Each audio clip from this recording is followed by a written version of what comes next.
Mia, 15 years old, sweeps the factory floor in Detroit, her mom's old flashlight lighting up scraps of discarded tech manuals. One night, she spots a pattern Harvard's top engineer called impossible. When the professor sneers, "Dumb cleaner, prove it or leave," Mia's hands tremble, but she stays. Could the janitor's daughter fix a 1.5 B AIK collapse? Mia crouched by the factory wall, knees pressed into cold concrete, the hum of machines vibrating through her chest. She gripped her mother's old flashlight between her teeth, both hands busy peeling a water-stained tech manual from the trash pile, pages stuck together. She pried them open carefully, heart racing at the sight of a diagram. "Mom," she whispered to herself, "look what I found." In the tiny trailer they called home, her mother worked late, sewing holes in uniforms or counting every grocery coin. Mia, 15, swept factory floors 6 nights a week, pretending the manual labor was just noise, while her mind darted toward lines of code and diagrams she barely understood. That night, Detroit's air was bitter, and her breath fogged the flashlight beam. The factory doors creaked, echoing down the corridor. She shoved the manual into her hoodie, heart thumping. By the time Mia got home, her mother was slumped over the table, asleep in a chair. The little kitchen smelled of reheated rice. Mia tiptoed in, kissed her mother's head, and whispered, "I'll fix this. I'll fix it for you." In the dim light, Mia spread the manual pages across the floor, next to a shoebox filled with wires she'd salvaged. Her fingers trembled as she traced circuits with the broken pencil, sketching out how the factory's machines talked to each other. She didn't know why the idea hit her that night. Maybe the pattern in the wiring diagram sparked something. Maybe exhaustion blurred fear. At school, no one noticed her. At the factory, no one asked her name. But in the quiet of their trailer, with her mother's soft snore filling the room, Mia whispered lines of code under her breath, feeling something click. The next day, the factory's main AI system froze. Screens blinked red. Workers shouted across the floor. And a man in a suit, one of the Harvard engineers flown in to consult, stormed past the janitorial closet where Mia waited with her broom. "Unsolvable," he barked into his phone. "I told them, this machine learning loop is dead." Mia peeked through the crack. Her chest tightened. Later that night, when the factory was dark, she returned to the corridor, manual in hand. She crouched under the blinking server light, fingers brushing the floor, whispering, "What if you just rewire the loop?" Her hands trembled as she shaped wires on the ground like puzzle pieces. She barely heard the footsteps until the voice slammed through the dark. "You!" the professor's voice boomed. "What are you doing here?" Mia scrambled to her feet, the manual dropping to the floor. "Sorry, sir, I was just—" He snatched up the paper, eyes skimming the crude sketches. "Dumb cleaner," he muttered. "You think you can fix what Harvard can't?" He stepped closer, voice sharp. "Prove it or get out." Mia's throat dried, her fists clenched. She could hear her mother's voice in her head, gentle but tired, saying, "Mia, don't waste your time on things that don't pay." But she could also hear herself, years ago, holding up a tiny toy radio she'd fixed, Grinning, "Look what I found, Mom." With shaking hands, Mia bent down, resetting the wires. Her heart pounded so loud it hurt. The professor scoffed. "You'll fail. Go on, show me." For 1 second, she almost walked away.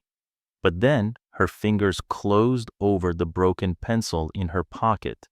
She remembered how she'd drawn those circuits over and over on scraps of paper, even when her mother told her to sleep.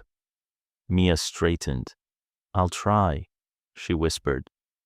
As the server lights flickered above her, she slipped into the rhythm she knew, the quiet math of persistence, the silent click of discovery. Behind her, the professor crossed his arms, smirking.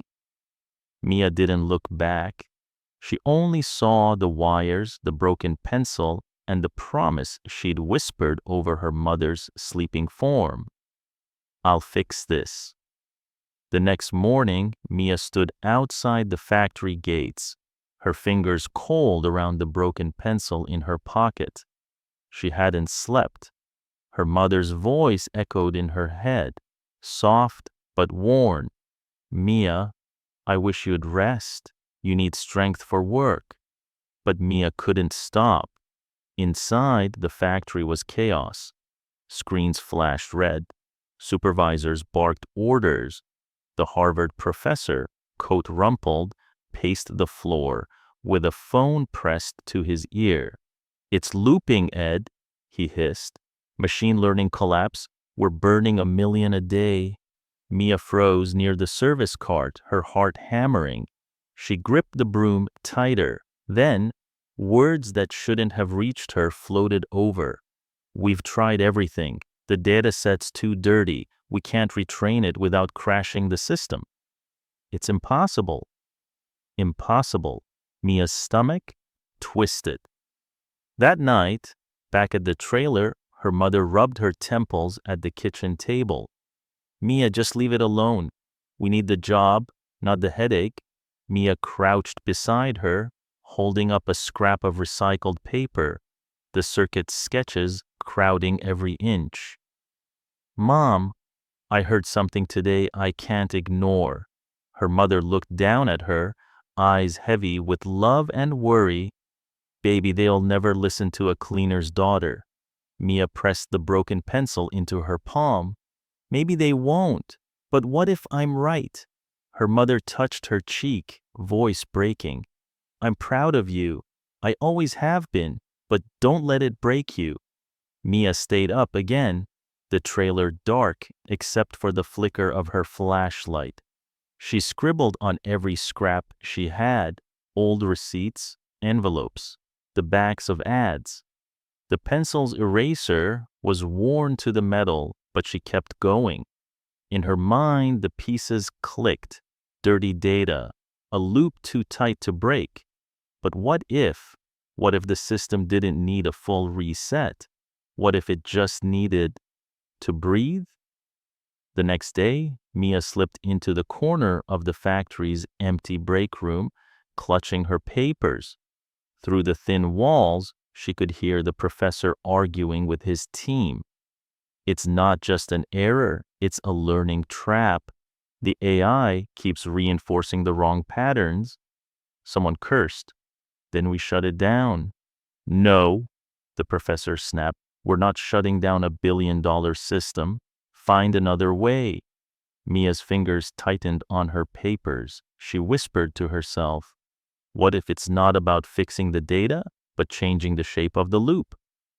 Her hands shook. Could she even say it out loud? At that moment, a voice broke the silence. "Hey!"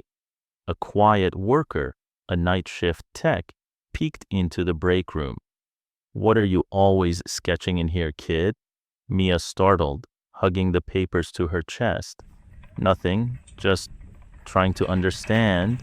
The tech glanced at the crumpled diagrams. "You're not wrong. That loop's been killing us for weeks." Mia's voice trembled. I think I see something." The tech laughed softly, shaking his head. If you really do, kid, you could change everything. A rush of air hit Mia's chest, sharp and electric. Late that night, when the factory lights dimmed, Mia stood at the edge of the server room. She watched the blinking machines, the heartbeat of the plant. She whispered, "What if we let you breathe?" Carefully, she laid the broken pencil beside the server keyboard like a promise and unfolded her papers. Her fingers hovered, tracing the pattern in the air, a loop within a loop, too tight, too self-reinforcing.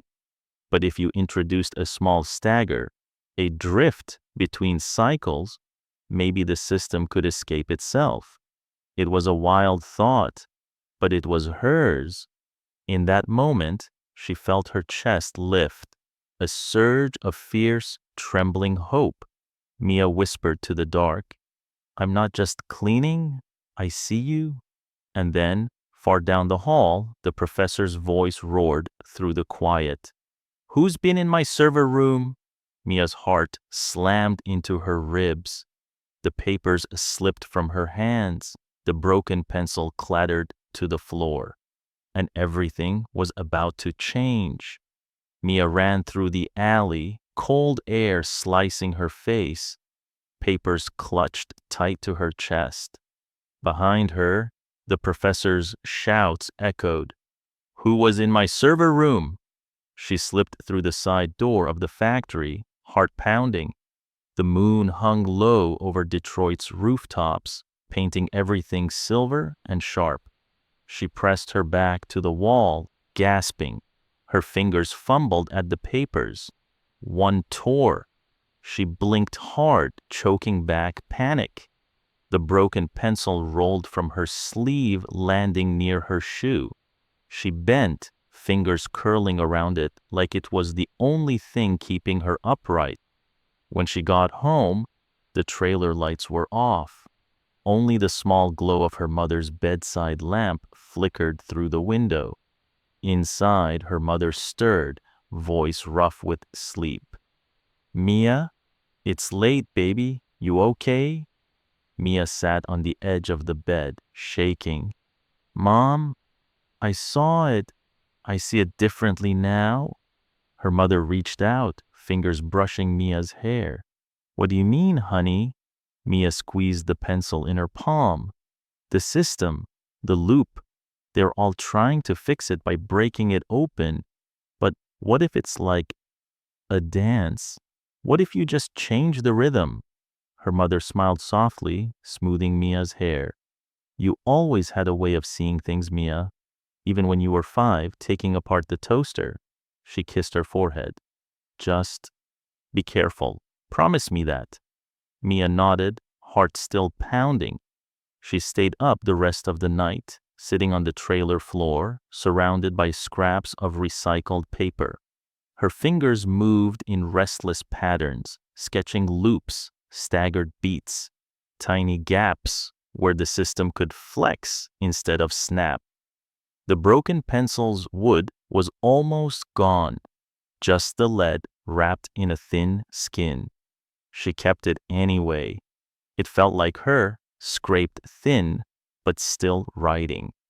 At dawn, Mia pulled on her hoodie and slipped outside. The streets were quiet, only the hum of early buses and the rustle of newspapers at corner stores.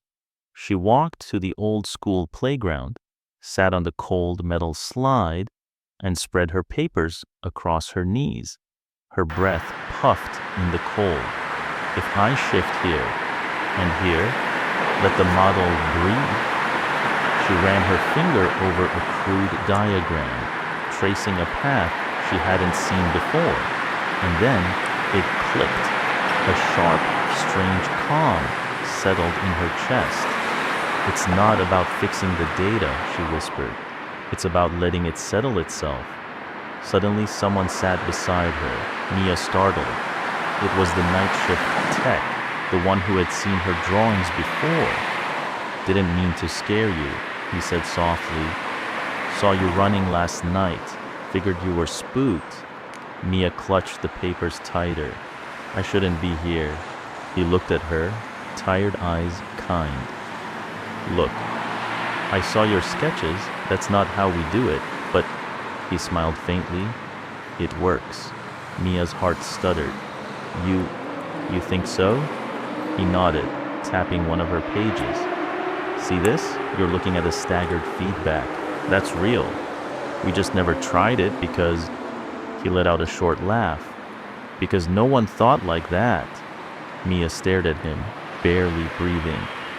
I'm Mark, he added, offering a hand. You're not just a cleaner, are you? Mia shook his hand slowly, voice a whisper. I don't know what I am. Mark leaned back onto the slide, gazing at the breaking dawn. You're someone who sees things. They sat in silence, the wind tugging at Mia's papers. Finally, she whispered, I'm scared. Mark nodded. Good. Means you're onto something. When Mia walked home, the sky was pale blue, the cold biting her fingers. But in her chest, a fire stirred, quiet, stubborn, and ready. She tucked the broken pencil behind her ear, fingers brushing the worn wood like it was a promise. She wasn't just cleaning floors. She was holding the blueprint to something no one had dared touch. Mia stood just outside the conference room, heart hammering against her ribs. Through the glass, she saw them. The Harvard team, the factory leads, the engineers from the city. Their voices buzzed through the crack in the door. It's unsolvable, one said, frustrated. A tall man with silver hair, the lead professor, raised his hand sharply. We don't need ideas from janitors or floor sweepers. We need data science. Mia's fingers clenched tighter around her recycled paper notes, edges smudged with graphite from the broken pencil she still carried. She wanted to turn back, but Mark's voice was in her head from that morning. Ignore them? Keep going? She stepped in. The room fell silent. The professor's eyes flicked up, slow and sharp. Do you need something, young lady? Mia swallowed hard. I have something. A model. She held up her notes, trembling. A snort came from the back. Is this a joke? One of the engineers said. The professor didn't smile. Cleaner. We are under enough pressure without entertainment. A flush crept up Mia's neck.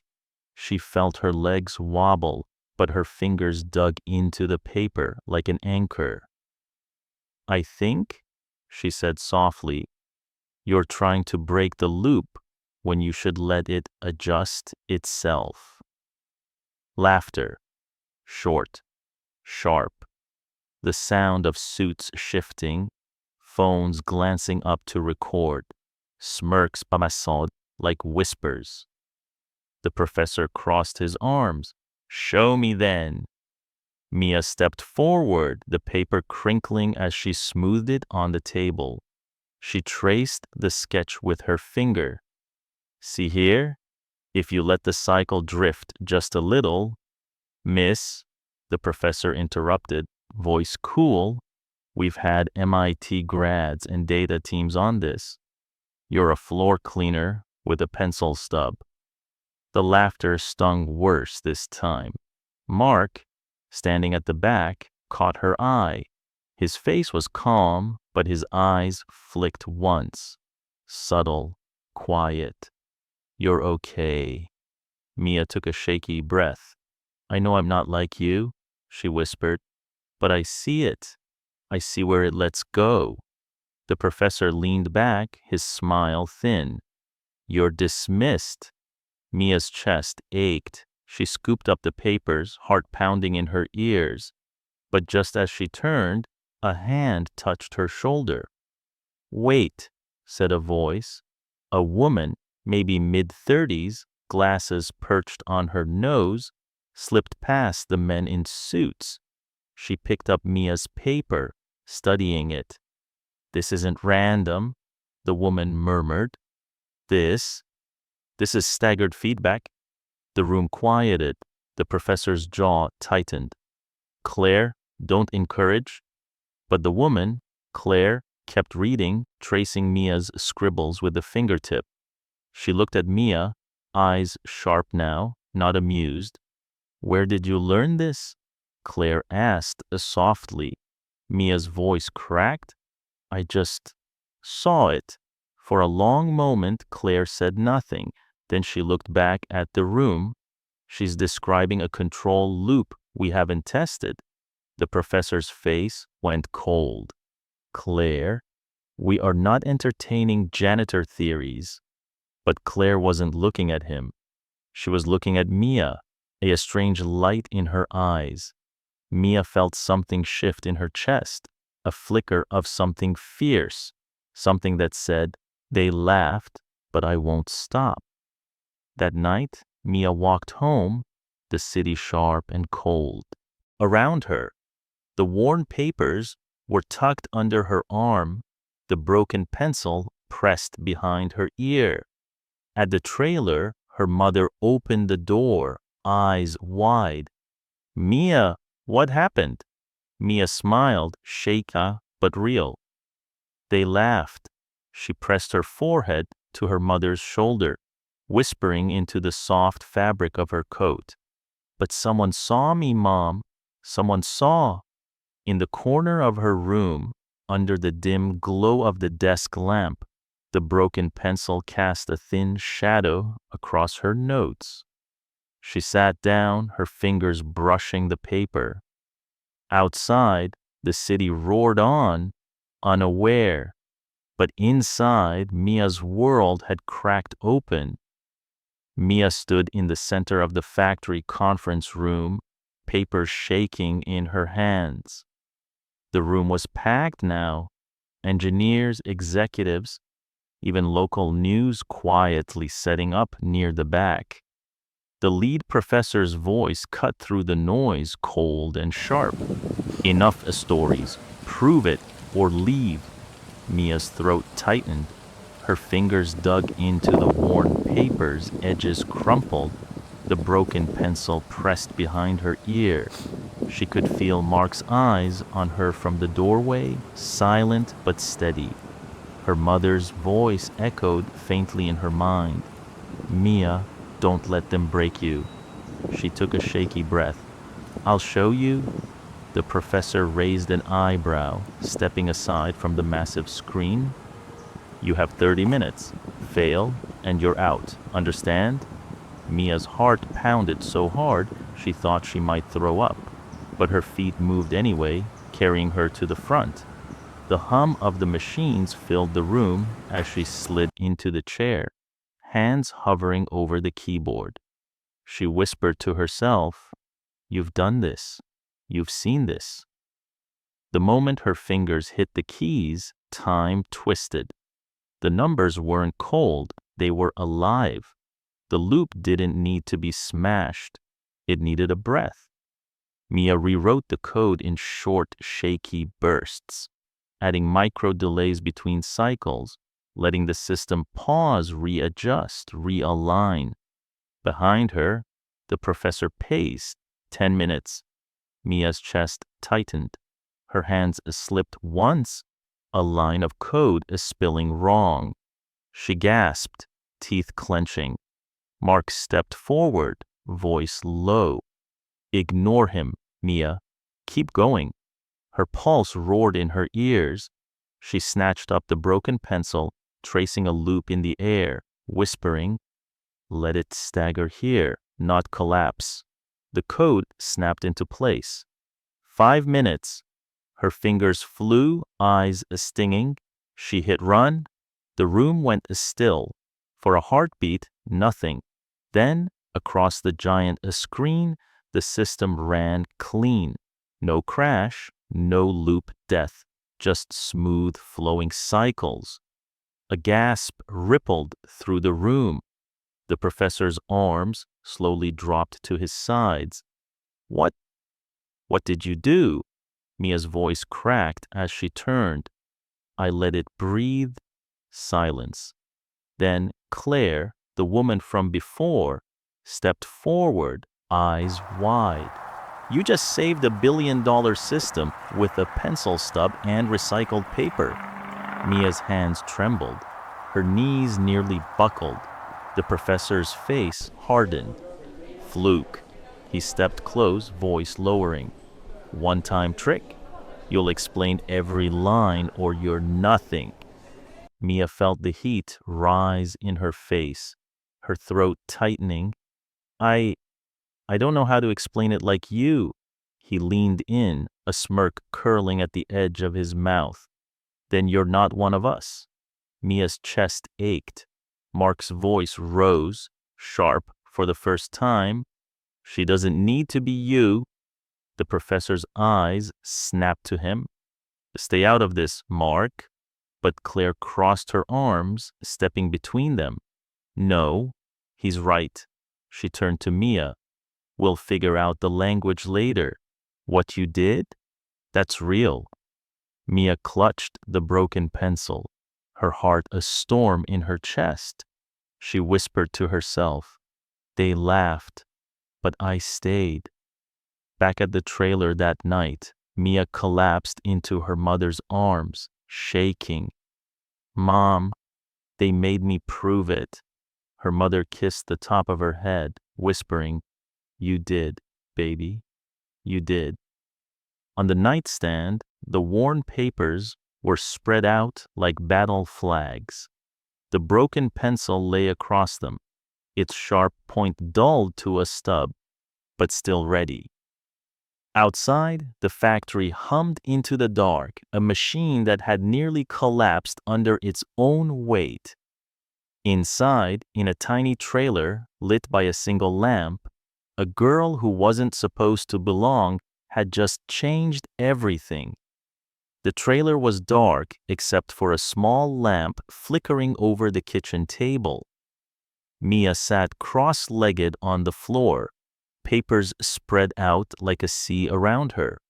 Her mother stood nearby, wrapping a worn sweater around her shoulders. Mia, baby, you need to sleep, her mother whispered softly.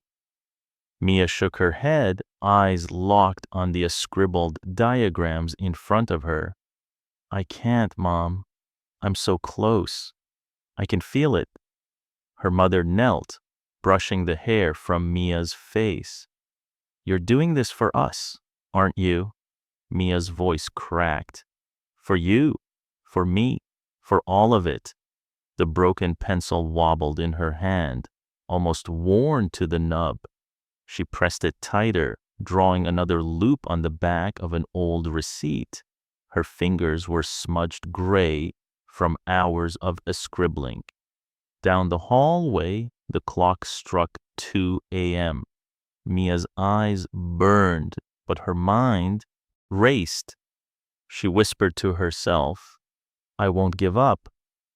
At the factory, they'd let her stay after hours. Claire had just slipped her a guest badge. Mark had brought her a sandwich, quietly leaving it on the edge of the desk. Mia sat now in a tiny side room near the server floor, lit by the glow of an old monitor. Okay, she murmured, tapping the keys. Breathe, breathe with the system. Her fingers trembled. The loops on the screen jittered, cycles stacked on cycles, feedback rippling out. She squinted, whispering, You're choking yourself. Her hands moved faster, introducing micro breaks into the code. Barely there pauses, like loosening a string without snapping it. In her mind, the broken pencil flashed again, weak but sharp, hanging on. Suddenly, a sharp beep echoed through the room. Mia flinched. On the screen, a graph popped open. Smooth, stable, flat. Her breath hitched. She sat back, heart thudding so hard it echoed in her ears. Mark burst through the door, out of breath. Mia, what did you do? She looked up, eyes wide, voice shaking. It's breathing, Mark. It's alive. He hurried to the monitor, staring at the clean lines. This can't be. We've been throwing power at this for weeks. And you. Mia stood, swaying a little. Her knees wobbled under her. Mark caught her elbow. Sit, kid, sit. Mia laughed weakly, sinking back into the chair. I thought if I just made it rest, it would learn to stand. Mark knelt beside her, shaking his head in amazement.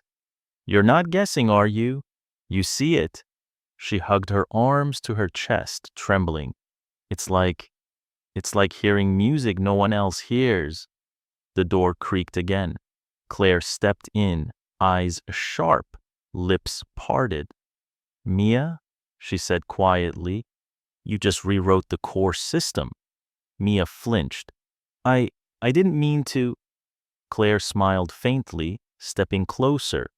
No, listen, that's not how we do it. She paused. But it works. For a second, Mia thought she might cry, but instead she laughed softly, pressing her hands over her face. Claire's voice softened. Go home, Mia. Get some rest. You saved us more in one night than teams did in months. Mia nodded numbly, gathering her papers, her broken pencil tucked safely into the fold. Outside, the air was cold and sharp, biting at her cheeks as she walked.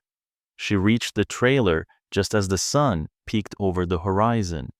Her mother opened the door in a rush. Mia, baby, where were you? Mia fell into her arms, burying her face into her shoulder. Mom, she whispered, I think I did it.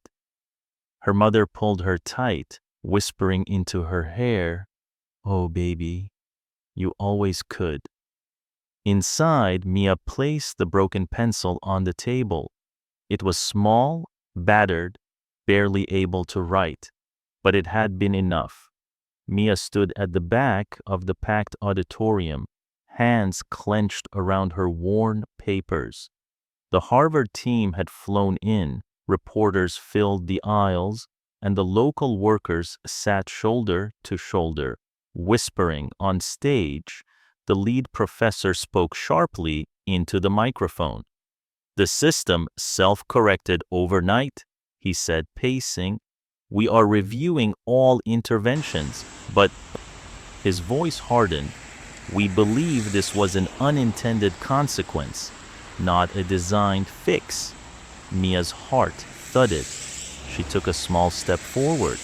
Claire, standing at the side of the stage, saw her. Their eyes met. Claire gave a slight, almost invisible nod. Mia's fingers tightened on the broken pencil in her pocket. She took another step. Mark, near the soundboard, called out softly, let her speak. The professor froze. His head whipped around. Who? Mark raised his hand. Let her explain. Mia's knees wobbled, but her feet kept moving. She climbed the side steps, the crowd shifting, whispering. On stage, the professor narrowed his eyes. You, his voice dripped disbelief. You claim you fixed what an entire department couldn't? Mia's voice shook. I didn't fix it. I let it fix itself. A ripple of laughter ran through the back rows. Claire stepped forward, her voice firm. Explain it, Mia. Mia swallowed hard. She pulled out her papers, crinkled and stained, edges worn soft. The broken pencil clattered to the floor. For a second, she froze. Mark bent, scooped it up, and pressed it back into her hand. Go on, kid. Mia's hands trembled. She pointed to the loop sketched in faded graphite. It's not about forcing the system. It's about giving it room. She tapped the micro delays she'd written. It was choking. I staggered the cycle, so it could breathe. The professor laughed under his breath. Naive. But Claire's eyes gleamed. Show the numbers. Mark rushed to the laptop, loading Mia's code onto the projector. The room fell silent as the graphs appeared. Clean, steady, balanced. A voice from the crowd, an older engineer, whispered, I never saw that coming. The professor's face paled. That's impossible. Mia's voice broke as she spoke. I only knew because I watched it like I watched everything. I cleaned under it, sat beside it, listened to how it failed. Her mother, sitting in the back row in her best blouse, pressed her hand over her mouth, eyes shining. For a moment, no one spoke. Then Claire stepped up, resting her hand gently on Mia's shoulder. This is your work, Claire said quietly, turning to the room. This girl, this young woman, saved your system, and none of you saw her coming. Mia's chest tightened. Her mother's voice filled her head, a whisper from every long night. Baby, you always had something. From the crowd, someone started to clap. It was shaky at first, then another. Then the room filled with it, a storm of sound that wrapped around Mia, shaking her to her core. She pressed the broken pencil against her palm, feeling its weight, its history. It had brought her here, and now they saw her. She turned to Mark, eyes wide, breath shallow. I did it, she whispered. Mark's grin was soft, almost fatherly. Yeah, kid, you did. Mia turned back to the crowd, heart pounding like a drumbeat in her ears. For the first time, she wasn't invisible. For the first time, they weren't laughing, and for the first time, Mia felt the quiet, fierce truth settle in her bones. She belonged. The trailer was quiet that night, except for the soft hum of the old heater. Mia sat on the floor, knees pulled to her chest, the broken pencil resting on the table beside her. She stared at the ceiling, eyes wet, chest tight. Her mother knelt next to her, folding a blanket over Mia's shoulders. Baby, she whispered, voice trembling. You're scaring me? Mia wiped her face roughly. Mom, I need to tell you something. Her mother touched her cheek, worry deep in her eyes. What is it, honey? Mia's voice cracked. I did it. I fixed it. But it's not just about the system, Mom. It's about you. Her mother's brow furrowed, soft and confused. Me? Mia pulled a faded photo from her pocket. Her father's a smile worn at the edges, his eyes warm even through old paper. She pressed it into her mother's hands. I remember, Mia whispered, when Dad used to fix things around here, not because we could afford new, but because he believed everything could be saved. Radios, toasters, that old truck out back. Her mother's breath caught. Oh, baby. Mia's voice shook harder. When he died, I thought that ended, but I started fixing things in secret, just like him. Little things, then bigger ones. And when the system broke at the factory, I kept thinking, what would Dad do? Her mother wrapped both arms around Mia, pulling her tight. You're making him proud, baby girl. You always have. For a long moment, they sat on the floor together, the old heater rattling in the corner. Later that night, Mia sat at the kitchen table, scribbling on the back of old receipts. Mark's voice echoed in her mind from the day before. You see things differently. Claire's voice, too. Show us why you see what we don't. Mia's hands trembled as she wrote, the broken pencil now barely longer than her thumb.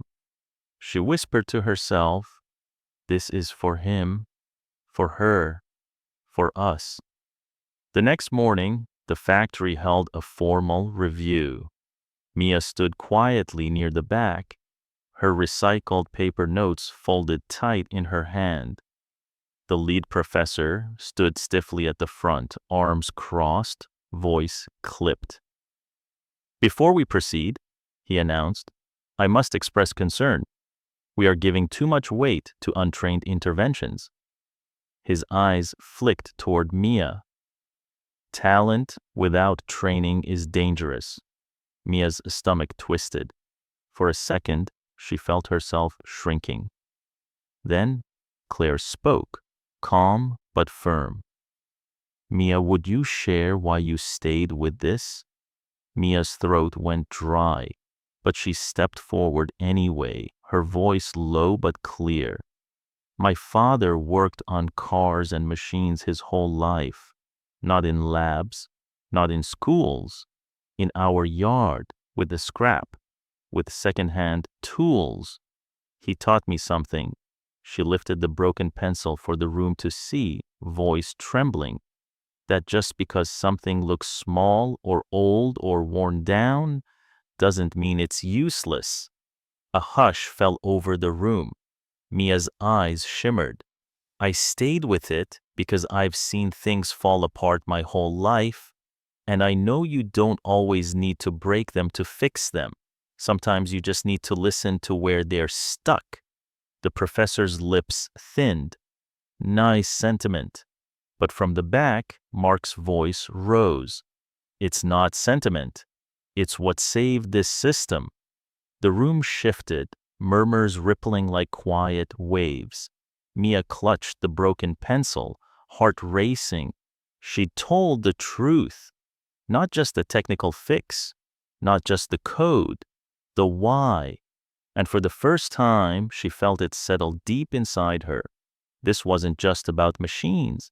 It was about her family, about where she came from, about what she was meant to do. Mia stood in the hallway outside the boardroom, fingers tight around her folded notes. Through the glass, she could hear them. Raised voices, clipped sentences, sharp words slicing through the air. "She must have copied it," one engineer snapped. "No formal training, no credentials. How could she know?" The lead professor's voice was cool, heavy.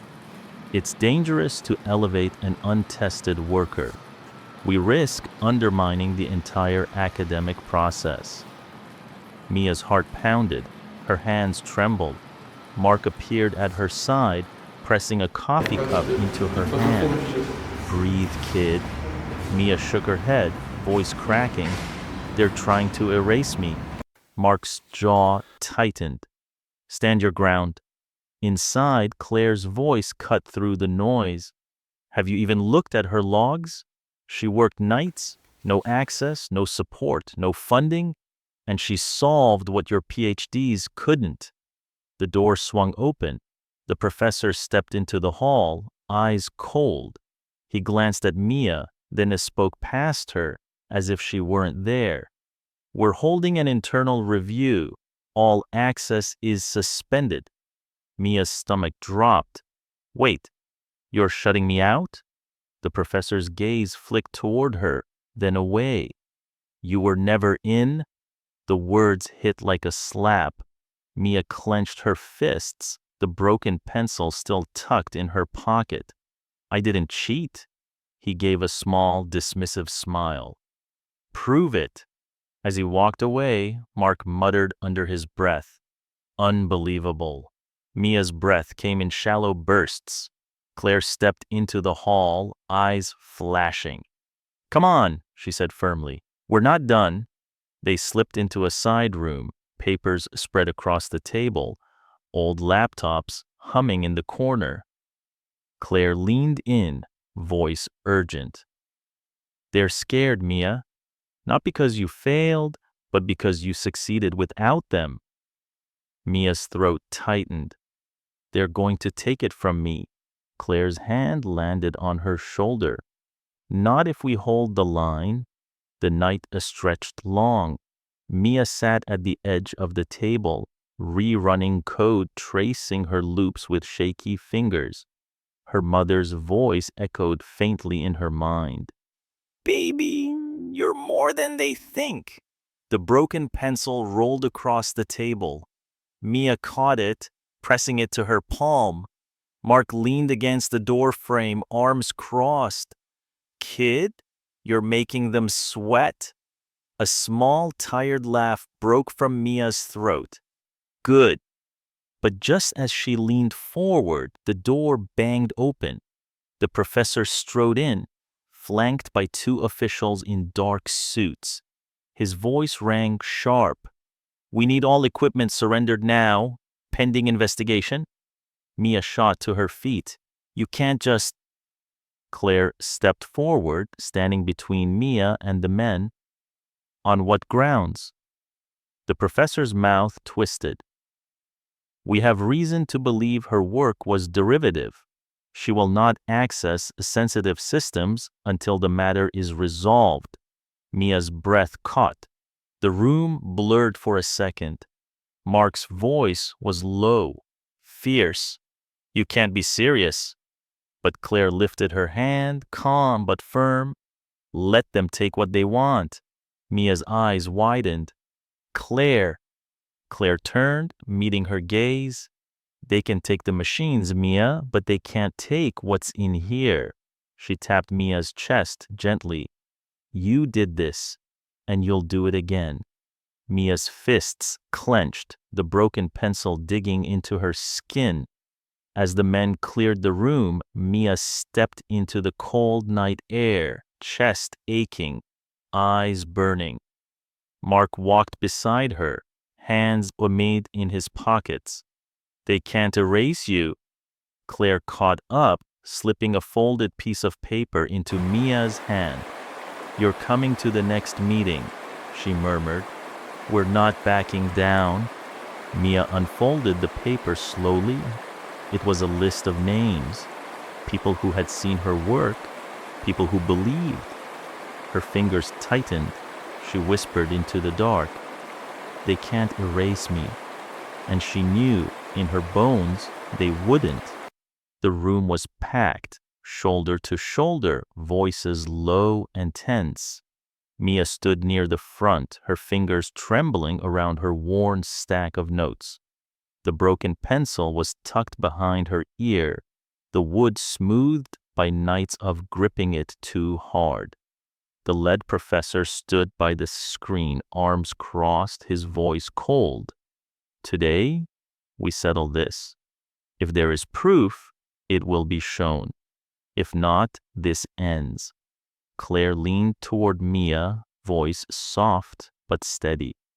They can't deny it now.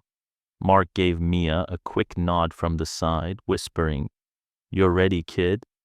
Mia's heart pounded so loud she barely heard them. She stepped up. For a moment, no one spoke. Then Mia drew in a shaky breath. This is my work. She lifted the crumpled pages, fingers tight. Every line, every fix, every idea. The professor's lip curled. And how do we know that? Mia's throat tightened. She opened her mouth, but no sound came. From the back, her mother's voice rang out, clear and fierce, because she was up every night at that kitchen table when the rest of us were asleep. The crowd shifted, eyes turning. Claire stepped forward, her voice cutting through. And because, she said, holding up a tablet, we have her logs, time-stamped, handwritten, line by line. Mark projected the logs on the screen, each entry flickering across. The late-night notes, the trial runs, the fixes and failures. Mia's breath caught. The professor stepped closer, eyes narrowing. Anyone can fake logs.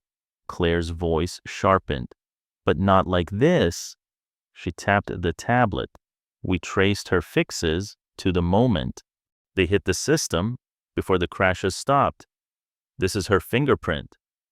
A ripple ran through the room. Mia's knees wobbled. She caught herself on the table edge.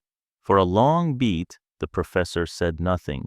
Then low, almost grudging, he muttered, "Show me the simulation."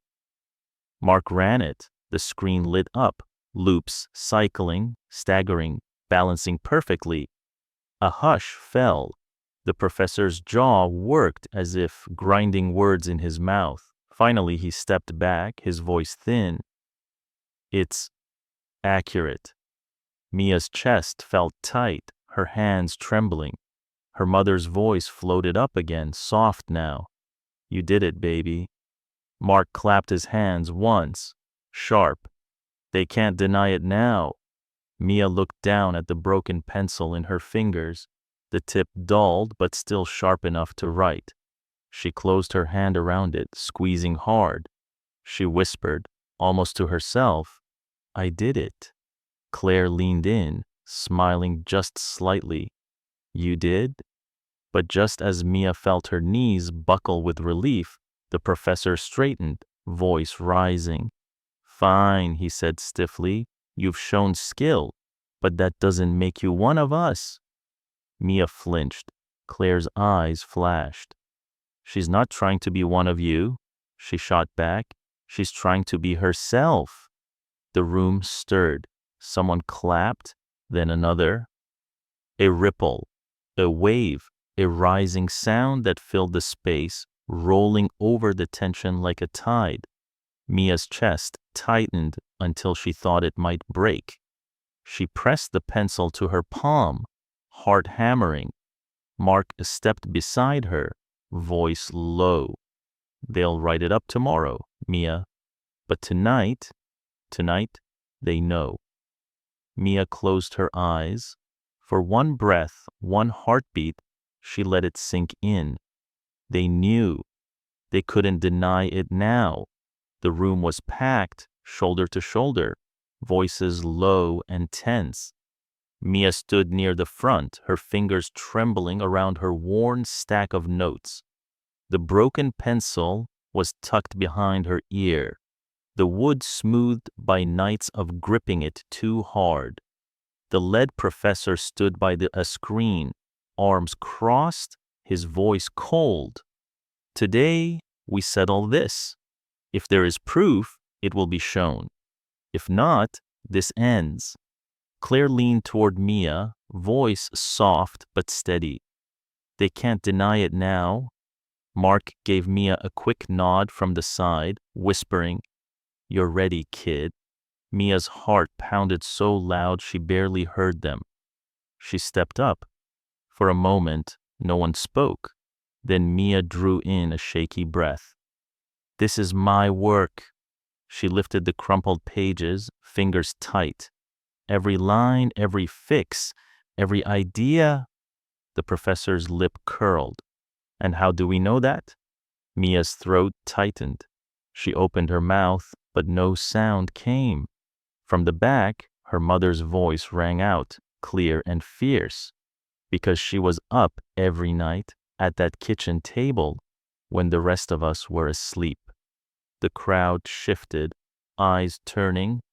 Claire stepped forward, her voice cutting through. "And because," she said, holding up a tablet, "we have her logs, time-stamped, handwritten, line by line." Mark projected the logs on the screen, each entry flickering across, the late-night notes, the trial runs, the fixes and failures.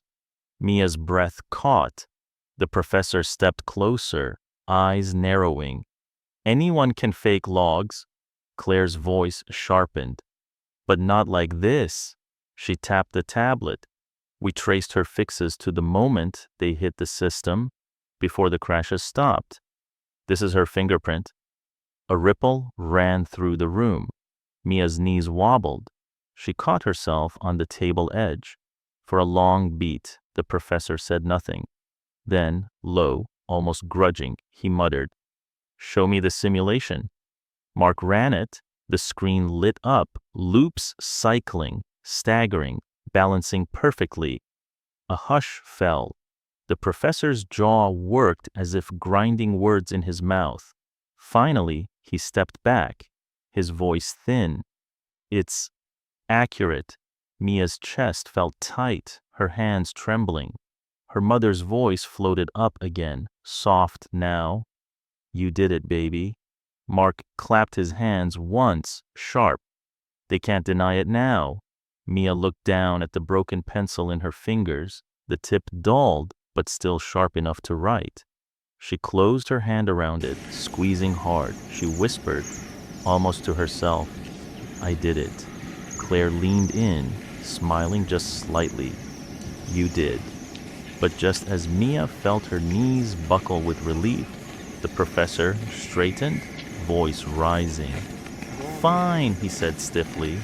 You've shown skill, but that doesn't make you one of us. Mia flinched. Claire's eyes flashed. She's not trying to be one of you, she shot back. She's trying to be herself. The room stirred. Someone clapped, then another. A ripple, a wave, a rising sound that filled the space, rolling over the tension like a tide. Mia's chest tightened until she thought it might break. She pressed the pencil to her palm, heart hammering. Mark stepped beside her, voice low. They'll write it up tomorrow, Mia, but tonight, they know. Mia closed her eyes. For one breath, one heartbeat, she let it sink in. They knew. They couldn't deny it now. The room was packed, shoulder to shoulder, voices low and tense. Mia stood near the front, her fingers trembling around her worn stack of notes. The broken pencil was tucked behind her ear, the wood smoothed by nights of gripping it too hard. The lead professor stood by the screen, arms crossed, his voice cold. Today, we settle this. If there is proof, it will be shown. If not, this ends. Claire leaned toward Mia, voice soft but steady. They can't deny it now. Mark gave Mia a quick nod from the side, whispering, You're ready, kid. Mia's heart pounded so loud she barely heard them. She stepped up. For a moment, no one spoke. Then Mia drew in a shaky breath. This is my work. She lifted the crumpled pages, fingers tight. Every line, every fix, every idea. The professor's lip curled. And how do we know that? Mia's throat tightened. She opened her mouth, but no sound came. From the back, her mother's voice rang out, clear and fierce. Because she was up every night at that kitchen table when the rest of us were asleep. The crowd shifted, eyes turning. Claire stepped forward, her voice cutting through. And because, she said, holding up a tablet, we have her logs, time-stamped, handwritten, line by line. Mark projected the logs on the screen, each entry flickering across, the late-night notes, the trial runs, the fixes and failures. Mia's breath caught. The professor stepped closer, eyes narrowing. Anyone can fake logs. Claire's voice sharpened, but not like this. She tapped the tablet. We traced her fixes to the moment they hit the system, before the crashes stopped. This is her fingerprint. A ripple ran through the room. Mia's knees wobbled. She caught herself on the table edge. For a long beat, the professor said nothing. Then, low, almost grudging, he muttered, Show me the simulation. Mark ran it. The screen lit up. Loops, cycling, staggering, balancing perfectly. A hush fell. The professor's jaw worked as if grinding words in his mouth. Finally, he stepped back, his voice thin. It's accurate. Mia's chest felt tight, her hands trembling. Her mother's voice floated up again, soft now. You did it, baby. Mark clapped his hands once, sharp. They can't deny it now. Mia looked down at the broken pencil in her fingers. The tip dulled, but still sharp enough to write. She closed her hand around it, squeezing hard. She whispered, almost to herself, I did it. Claire leaned in, smiling just slightly. You did. But just as Mia felt her knees buckle with relief, the professor straightened, voice rising. Fine, he said stiffly. You've shown skill, but that doesn't make you one of us. Mia flinched. Claire's eyes flashed. She's not trying to be one of you, she shot back. She's trying to be herself. The room stirred. Someone clapped, then another. A ripple, a wave, a rising sound that filled the space, rolling over the tension like a tide. Mia's chest tightened until she thought it might break. She pressed the pencil to her palm, heart hammering. Mark stepped beside her, voice low. They'll write it up tomorrow, Mia. But tonight, they know. Mia closed her eyes. For one breath, one heartbeat, she let it sink in. They knew. They couldn't deny it now. Mia sat alone on the factory steps, the night cold against her skin. She twirled the broken pencil between her fingers, the wood almost gone, just a stub of lead and memory. She stared at the sky, whispering, "What now?" The door creaked open behind her. Claire stepped out, coat wrapped tight, eyes soft in the moonlight. I figured I'd find you here, Claire said quietly. She sat beside Mia, hands folded. Mia's voice cracked. They're still saying I don't belong. Claire smiled faintly. They're wrong. For a moment, they sat in silence, the hum of the city far in the distance. Then Claire reached into her pocket, pulling out a card. Mia, the dean called. Mia's breath hitched. Why? Claire turned, meeting her eyes. He wants to offer you a scholarship, full ride, training, mentorship, lab access, everything. Mia's chest tightened. She clutched the pencil harder. Why would they do that now? Claire's smile deepened, something proud flickering in her eyes. Because they finally saw you. Mia's voice dropped to a whisper. You believe in me? Claire reached out, squeezing her hand. Mia, we'll build this together. For the first time in days, Mia laughed. Small, raw, real. But as the laughter faded, her face crumpled. I don't even know if I can do this. I don't have the right words or the degrees or...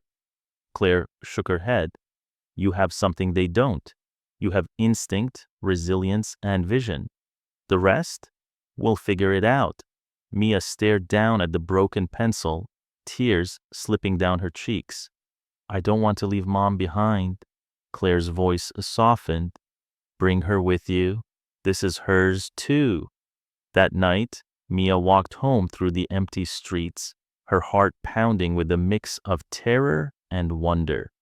Inside the trailer, her mother sat at the table, sewing a patch into an old uniform. She looked up, eyes tired but warm. Mia stood in the doorway, voice shaking. Mom, they offered me a place, a real place. Her mother's hands fell still. Oh, baby. Mia stepped forward, kneeling, pressing her forehead into her mother's lap. I'm scared. Her mother cradled her head, whispering, You're ready. The next morning, Mia packed her papers into an old backpack. She placed the broken pencil carefully inside, wrapping it in a soft cloth. It was battered, dulled, nearly gone, but it had carried her this far. Mark met her at the bus station, hands in his pockets, grin crooked. So you're really doing it? Mia nodded, chest tight. I think so. He leaned down, pulling something from his bag, a fresh notebook. For the next chapter, kid.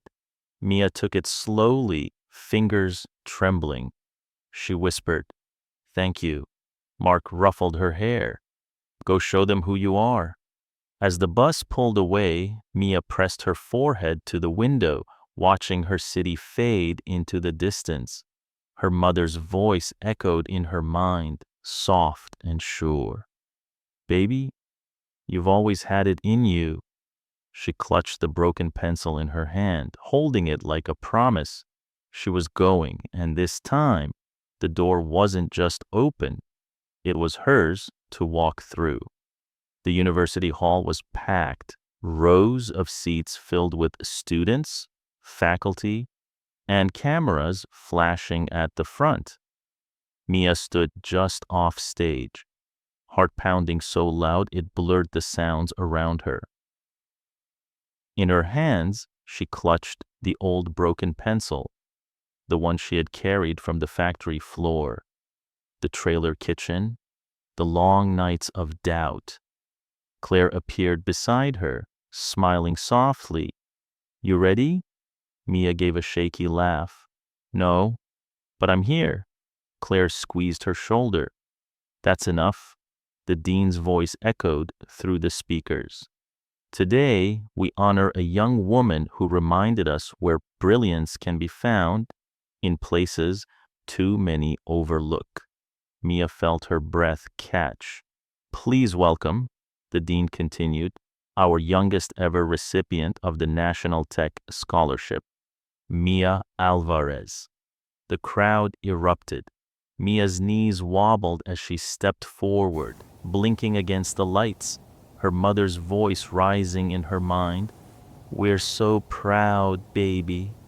At the edge of the stage, Mia's mom stood in her best dress, eyes shining, hands clasped to her chest. Mark stood behind her, grinning wide, a camera slung over his shoulder. Mia reached the podium, fingers shaking. She looked down at the small folded note she'd written last night, but her vision blurred. She lifted her head, voice soft but steady. I didn't come here to impress anyone. I came here because I saw something broken, and I believed it could heal. She glanced down at the broken pencil in her palm. I did it for us, Mia whispered. For everyone who's ever been told they don't belong. The applause was loud, but it was her mother's face she locked onto, her mother's tears she saw, her mother's whisper she imagined. You did it, baby girl. After the ceremony, Mia stood alone in a quiet corner of the courtyard, the evening cool against her skin. She ran her fingers over the worn notebook Mark had given her, pages still blank, waiting. Claire approached, hands tucked into her coat. You okay? Mia gave a soft laugh. I don't know if I can do this, Claire. What if I can't keep up? What if they figure out I'm just me? Claire smiled gently. Mia, you're not just anything. You're exactly why we're here. Mia's throat tightened. I keep waiting to wake up. Claire took the pencil from her hand, turning it over carefully, like something precious. When you wake up tomorrow, you'll still be here, and we'll still need you. Mia blinked fast, swallowing the knot in her throat. I'm scared. Claire touched her arm. Good. It means you care. That night, at home, Mia sat on the edge of her bed, her mother brushing her fingers through Mia's hair. I wish your dad could see you now, her mom whispered. Mia leaned into her shoulder, eyes damp. Maybe he does. On her nightstand, the broken pencil lay next to the scholarship letter. Small, worn, unshakable. Mia pressed her fingers to it gently, closing her eyes. Tomorrow, she'd walk into a world that had once shut her out. Tomorrow, she'd bring all of them with her. The old community center buzzed with noise, kids running through the hall, parents gathered near tables, factory workers laughing over coffee. Mia stepped through the door, notebook tucked under her arm. the broken pencil resting carefully in her pocket. She took a breath, feeling the weight of everything that had led her here. Inside, Mark waved her over. A grin stretched across his face. "You have to see this." He led her to the back room, where a small group hovered around a computer. On the screen, the system Mia had helped repair ran live data, not just for the factory now, but for 3 local plants, each feeding into a regional network. Claire looked up, her eyes shining. "Your solution? It's saving hundreds of jobs, Mia." Mia's chest tightened, her voice small. "I just wanted to fix the loop." Mark clapped her shoulder. "You didn't just fix the loop, you fixed the people depending on it." But not everyone believed. Later that night, Mia sat at the front of a town meeting, facing a crowd of skeptical voices. An older man in a work jacket crossed his arms. "It's too new, too risky. We can't hang the whole town on a kid's code." Mia's fingers dug into her pocket, wrapping around the broken pencil. She stood slowly, voice shaking but clear. "I understand your fear. I lived it. My mom, she lost work when machines failed. We almost lost our home. I didn't do this to prove anything. I did it so no one else would have to sit at their kitchen table, wondering if tomorrow would break them." The room fell still. A woman near the back, a line worker Mia recognized, raised her hand. "My shift was saved last month because of this system." Her voice cracked. "She changed our lives." One by one, people murmured agreement. Mia clutched the pencil tighter, feeling its worn edges press into her skin. She whispered, "This is for them." The next week, the factory floor hummed with new energy. Efficiency was up, waste was down. The AI was no longer eating itself in endless loops. It was learning, adjusting, flowing like it was always meant to. Mia walked the floor with Claire, watching workers smile, managers breathe easier, shipments move without panic. Claire turned to her. "You see what you've done?" Mia laughed softly, brushing a tear from her cheek. "It's bigger than I thought." At the community center, a group of teens gathered around Mia as she explained what she'd built. They leaned in, wide-eyed, listening as she drew loops and lines on the whiteboard with her pencil stub, explaining in simple words what had taken months to unlock. One girl whispered, "I want to be like you." Mia smiled, heart full. "You already are." That night, at home, Mia sat on the porch with her mom, watching the lights of the town flicker in the distance. Her mother wrapped an arm around her, voice soft. "You changed this place, baby." Mia leaned into her shoulder, clutching the worn pencil in her hand, whispering, "We did." She looked up at the stars, a quiet, fierce promise blooming in her chest. This was just the beginning. Mia sat on the rooftop of the university building, legs dangling over the edge, the city glowing below like a field of stars. She rolled the broken pencil between her fingers, feeling every nick, every worn edge. Behind her, footsteps echoed softly. Claire appeared, hands in her coat pockets, smile gentle. "Quiet up here," Claire said, settling down beside her. Mia smiled faintly. "I like the quiet." She stared out at the lights. "It's strange, all this, because I saw a loop no one else wanted to look at." Claire tilted her head. It's never just the loop. It's the person who refuses to look away. Mia let out a soft laugh, shaky but real. I'm scared, Claire. What if I mess it up from here? What if this was it? Claire leaned back, gazing at the sky. Mia, you've already shown us the way. You don't have to have all the answers. You just have to keep showing up. Mia's chest tightened. She pressed the pencil to her palm, whispering, "This was never supposed to happen to someone like me." Claire turned, her voice low and certain. That's why it matters. Down below, at the community center, Mia's mom stood at the edge of a small gathering, watching as kids scribbled in notebooks, traced lines on chalkboards, and passed around old circuit boards. Mark grinned as he handed out tools. Careful? These are sharp, just like your brains. One kid piped up. Miss Mia's gonna teach us next week, right? Mia's mom smiled, eyes glistening. Oh yes, she is. Back on the rooftop, Mia breathed in the cold air, fingers tightening around the pencil stub. She whispered, "This is just the start." Claire bumped her shoulder lightly. You know, I never asked, why did you keep that old pencil? Mia stared at it, the tiny thing that had survived the trailer nights, the factory floors, the labs and the stages.